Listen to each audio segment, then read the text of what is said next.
Hi guys, I'm Chris Rack. I'm the president here at Lewis Realty Associates. I'm going to tell you a little bit of local legend and lore here on Topsail Island.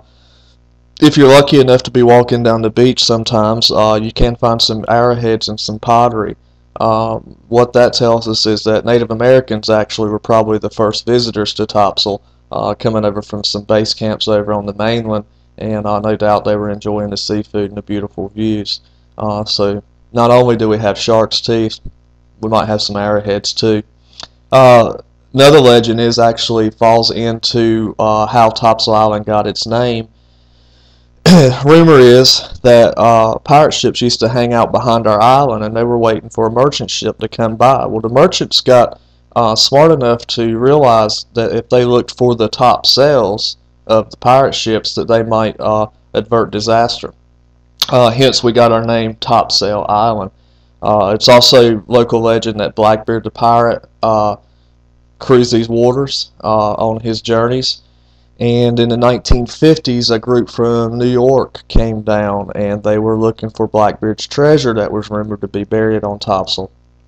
In the wee hours of the night, after a few months of excavation, they up and left. Didn't tell anybody where they were going. They just up and left. So local legend says that they did in fact find Blackbeard's treasure, and they took the booty and left town quickly. The gold hold is still on the island. It's in the northern part of Topsail Beach. We've even got a shipwreck here on the island. It's near where old Barnacle Bill's fishing pier is.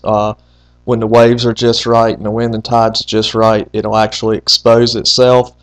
Story behind that is actually a murder mystery.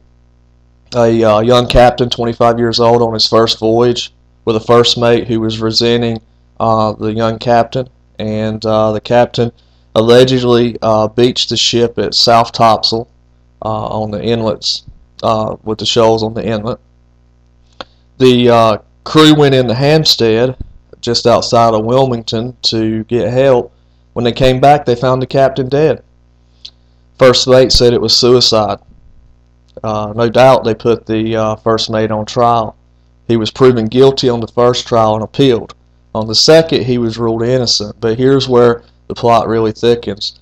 As he walked out of the courtroom, they asked him, "What are you going to do now?" He said, "I'm going to get on the first thing that smokes," and heads back to Alabama. So he left town rather quickly. Legend is that the first mate actually killed the captain. I'm going to throw some pictures up of the Sumner, as well as some other relics that we've come across here on the island at the end of this video.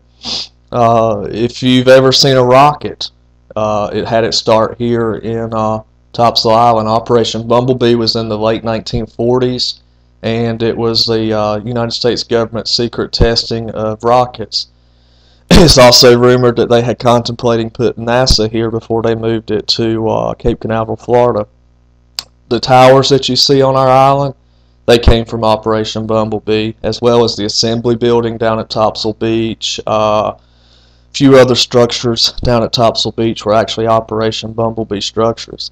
Up in the southern portion of North Topsail, we've got Ocean City. Ocean City's a fascinating story because it was the first African American beach in the segregated South in the late 50s. Of course, they took one of those towers from Operation Bumblebee and turned it into a fishing pier. Fishing pier's not there anymore, but the towers are, and many of the structures in Ocean City are still from that era when the South was segregated. So not only do we have beautiful beaches and pretty white sand and wonderful waters, we've also got a lot of history here. And if you like some more information, stop by our blog at topsailarea.com, and we've put some articles up there on some of the local legend and stories. And we look forward to seeing you on the island. Be sure to take a look at the pictures I'm going to put up after this video.